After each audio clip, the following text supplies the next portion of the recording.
Hello and welcome back to the Texas Public Policy Foundation's election night coverage. Again, I am your host, Brian Phillips. I'm the Chief Communications Officer here at the Texas Public Policy Foundation.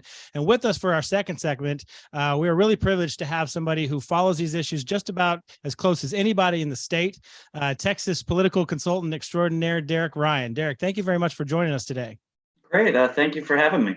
If you don't know, Derek puts out a fantastic, I think in the last couple of weeks of the campaign, puts out a report almost every day, particularly during early voting, and really chops through the numbers and tells people like what the trends are and what we're experiencing. So we're going to talk a little bit about that. But first, Derek, this morning you mentioned in your report that you had not yet voted. So I'm going to put you on the spot.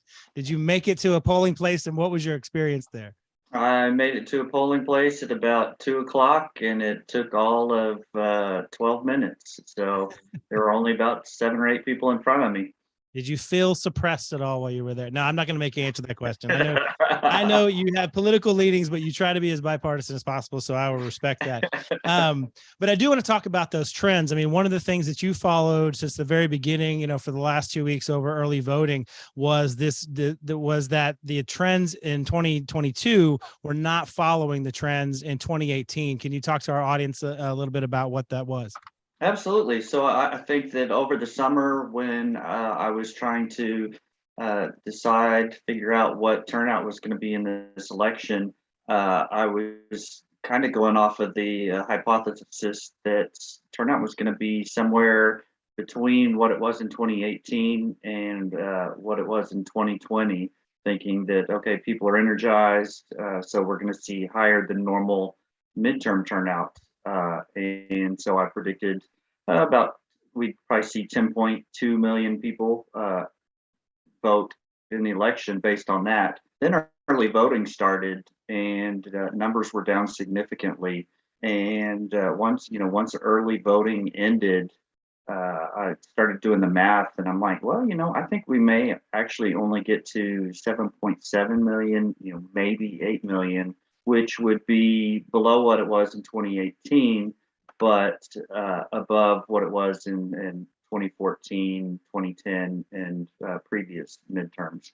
So, I'm a comms guy, so I was told there would be no math, but I do know enough to ask about, are we returning to the mean essentially? I mean, was 2018, a lot of people I've heard, a lot of smart people say, look, in 2018, you had this perfect storm of, Trump backlash and Cruz being a polarizing candidate and the second coming of Robert F. Kennedy, with this new guy, Beto O'Rourke, you had all of that combined that really did, that it looked like pushed turnout. And so now with 2022, we don't have any of those components, other than maybe Beto being on the ballot again after losing twice. Are we returning back to a situation where, as political consultants say, the voters who vote and voters who don't? Are we getting back to more of that? I think so. I think that after turnout in 2018, a lot of people thought, okay, well, maybe this is the new normal.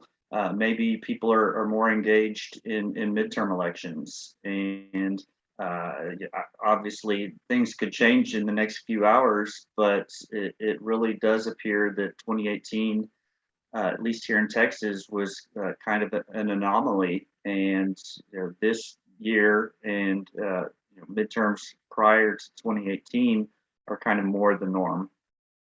Now, I've seen people ask you this on social media. I've seen people ask you this in interviews, and I think you're doing your best to try not to answer the question, but I'm going to put you on the spot. Give us your best analysis of why you think that is going into this election. Like, what is it about 2022 that is so different than 2018, and why people aren't showing up or as much? Well, I think you touched on it. Beto has been on the ballot before and isn't energizing people the way he was in 2018. I think that's a huge part of it. He's lost a statewide race, and he's lost a presidential race since 2018. So that's not really all that energizing. And then you look at the rest of the tickets. There's really nobody helping to boost turnout on the Democrat side. And yeah, I'd be willing to bet your average voter may not have even heard of some of the names of Democrats running for statewide office. So I So think if that's, it's go So if ahead. it's not personality, then what about policy? I mean, there were very clear differences in terms of the issues that Greg Abbott and Dan Patrick were running on versus Beto and the other Democrats running statewide. Is there any? I mean, is that any?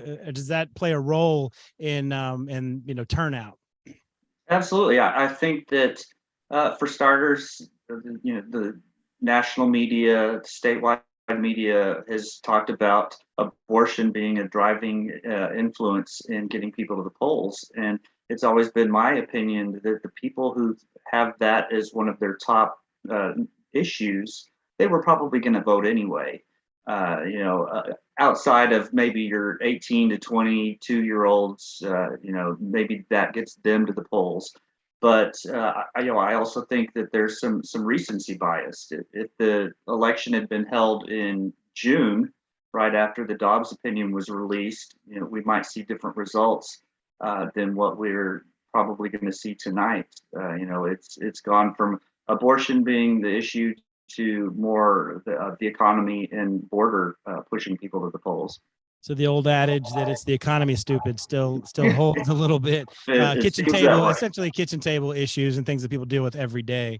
Um, I do want to dig down into some of the data because I imagine that most of our audience, if they're watching this live right now and pouring through all their social media and all that, a lot of political nerds, a lot of political junkies, guys like us who really like to dig down into this. Talk to me a little bit about the trends that you're finding about new voters in Texas. I mean, everybody, we know we have a million people moving here a day.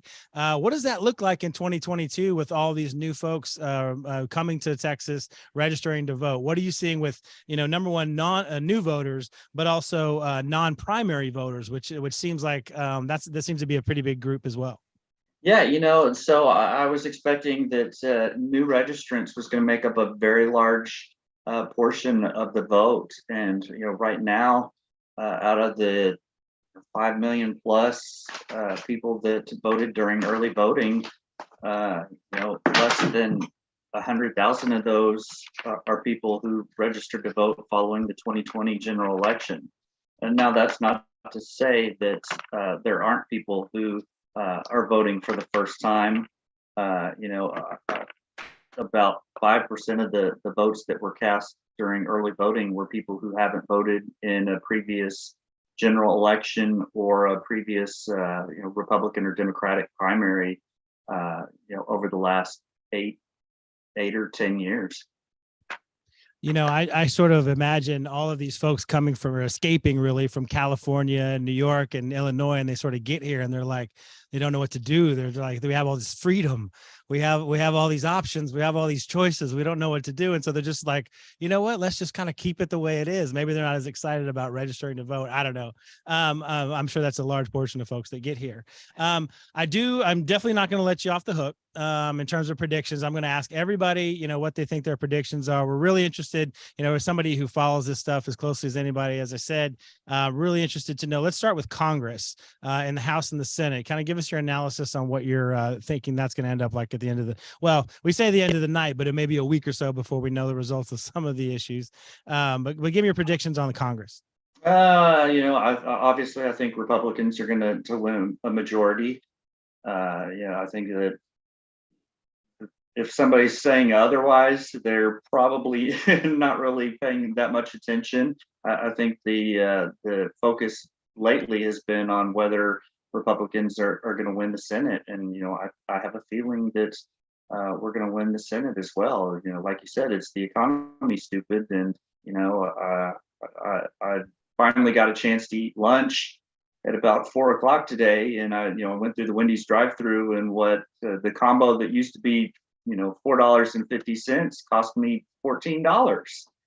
So I think that inflation and the economy is going to end up winning us the Senate. So it's supersized. It's the price that's been supersized. Exactly. And since we're live, and the breaking news right now is that Harris County has extended